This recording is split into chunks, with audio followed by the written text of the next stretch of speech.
میہر کے قریب پولیس مقابلہ، ایک ڈاکو زخمی حالت میں گرفتار۔ تھانہ تیرر محبت کی حد مسافر پیر کے قریب پولیس اور مسلح ڈاکوؤں کا آمنا سامنا، دوبدو فائرنگ میں ایک ڈاکو زخمی حالت میں گرفتار کر لیا گیا، 2 ساتھی فرار۔ زخمی ڈاکو کی شناخت کاشف ولد فیض محمد وگیو کے نام سے ہوئی ہے۔ ایس ایس پی دادو شبیر احمد سیٹھار۔ زخمی ڈاکو اسٹریٹ کرائم میں ملوث گینگ کا سرگرم کارندہ نکلا۔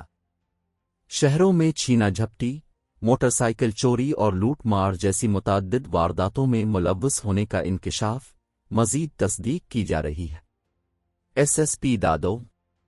زخمی ڈاکو کے قبضہ سے ٹی ٹی پستول اور گولیاں برآمد ہوئی۔ ایس ایس پی دادو۔ زخمی ڈاکو کو ہسپتال منتقل کر دیا گیا ہے۔ ایس ایس پی دادو شبیر احمد سیٹھار۔ دیگر فرار ڈاکوؤں کی گرفتاری کے لیے سرچ آپریشن جاری ہے، تاہم ضابطے کی کارروائی عمل میں لائی جا رہی ہے اور ضلع بھر سے کرمنل ریکارڈ معلوم کیا جا رہا ہے۔ ترجمان دادو پولیس